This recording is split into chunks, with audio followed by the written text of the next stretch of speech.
But the core of the film concerns the way the police department's spin doctor tries to manage media coverage of the standoff.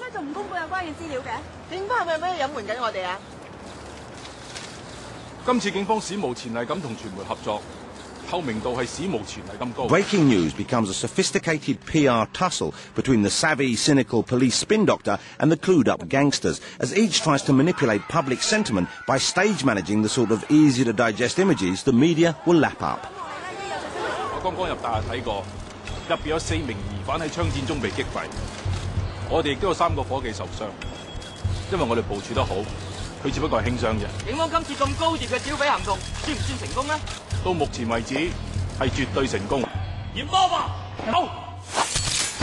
It's incredibly difficult to combine satire and action, but Johnny To confidently places one foot in each shoe, or genre.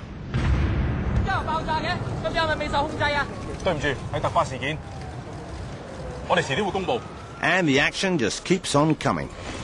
The most successful of the Hong Kong franchise of recent years has been Infernal Affairs, the mighty action trilogy that has dominated the Asian box office.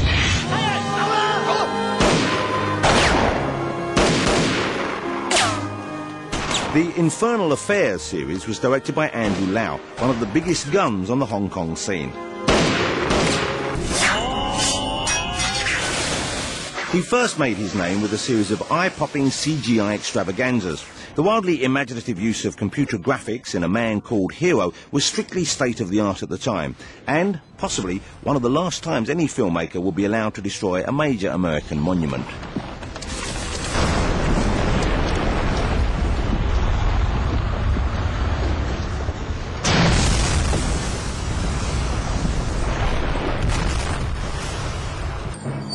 In Infernal Affairs, the Hong Kong police have inserted a mole amongst the triads, or Chinese mob.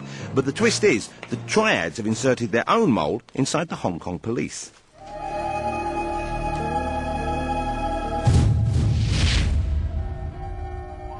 Neither knows about the other, but each is in constant danger of exposure. And therein lies the tension of this adroit thriller.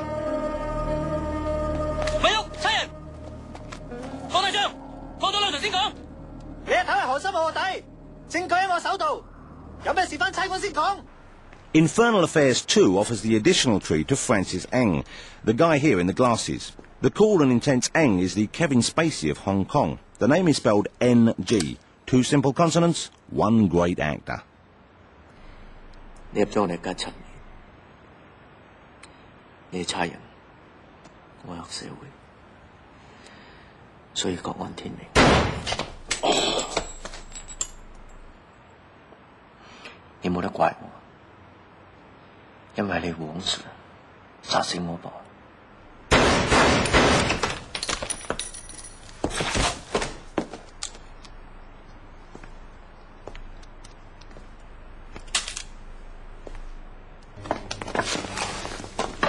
As far as I'm concerned, with this series, Andrew Lau has truly ignited an infernal combustion engine.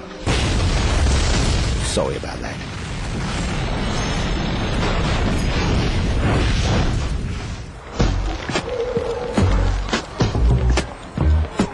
Hong Kong has always had its action royalty, even before the glorious reigns of Bruce Lee, Chow Yun-fat and Jackie Chan. The current queen of Hong Kong action is the kick-tastic Michelle Yeoh. More on her later. And the reigning king is an actor whose name might be a bit confusing. You see, while Andrew Lau is the action director supremo, the action actor of the moment is Andy Lau, the handsome smoothie with the killer smile, who has inherited Chow Yun-fat's crown as the king of debonair action. One of Andy Lau's breakthrough roles was in the seminal God of Gamblers, in which he teams up with the god himself, Chow Yun-fat.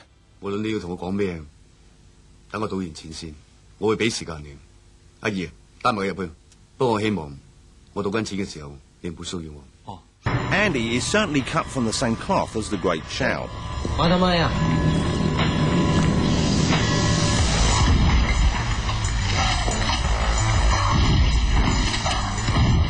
He's totally convincing as a ferocious gunman, such as in Full-Time Killer. In Running Out of Time, Andy plays a hitman with a terminal illness.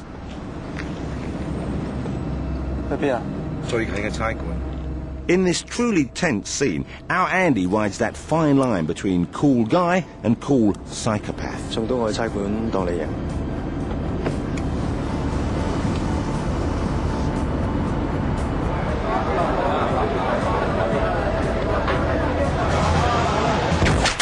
喂，我唔係槍都咁準嘅。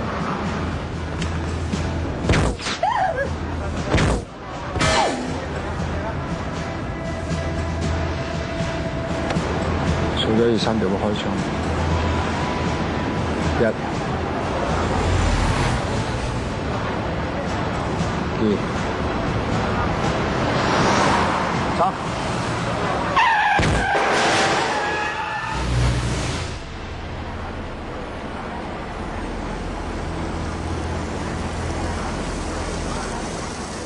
Well, the times they are changing when a popcorn movie with a decent-sized budget can have a female lead without the hero's gender being the main issue. Such is the stature of Michelle Yeoh. She's best known in the West for Crouching Tiger, Hidden Dragon, but she has an impressive body of quality work behind her. Wow. Hey, let's switch again. Back in the mid-80s, Michelle Yeoh was just another Malaysian beauty queen when she appeared in one minor scene as a judo instructor in the Jackie Chan vehicle Twinkle Twinkle Lucky Stars.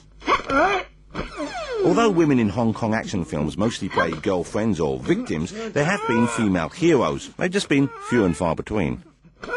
But it didn't take long for Michelle to be singled out as hero material, and not much longer for her to become the first Hong Kong heroine to gain worldwide recognition. In her very next film, and no it's not a Human League video, she landed a co-starring role opposite Cynthia Rothrock, the reigning queen of action at the time, in Police Assassins.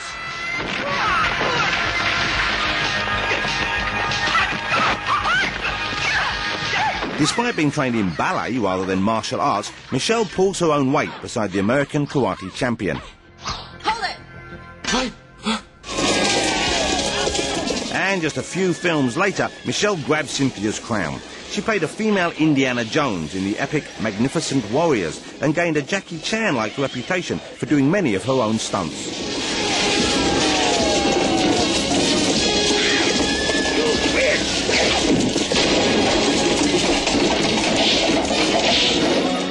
And then she married a movie mogul named, I kid you not, Dixon Poon, and retired from the business. Fortunately for us, the marriage didn't last, and 4 years later, the former Mrs. Poon made a smashing comeback, teaming again with Jackie Chan in Super Cop. Her subsequent turns in Tomorrow Never Dies, Crouching Tiger, Hidden Dragon, and most recently, Memoirs of a Geisha, have certified her as Asia's biggest ever female star. Such a star, in fact, that she's even able to carry featherweight fare, such as Silverhawk, in which she plays a masked heroine.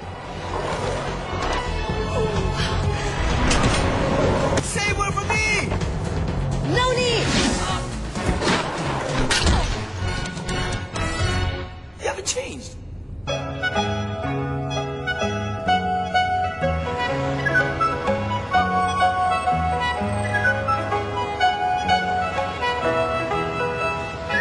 The world appetite for Hong Kong action continues. Hong Kong comedies have recently become a staple of the world's cinematic diet. And now, finally, the time has come for Hong Kong drama to have its day. There is probably no greater sign of the Hong Kong film industry's maturity than its newfound ability to portray the lives of people living over on the other side of the world under wildly different circumstances to ours in such an affecting and engrossing way. And there's one director whose dramas really hit me where I live. That is in a land of retro decor, chic clothes and elegant lounge music.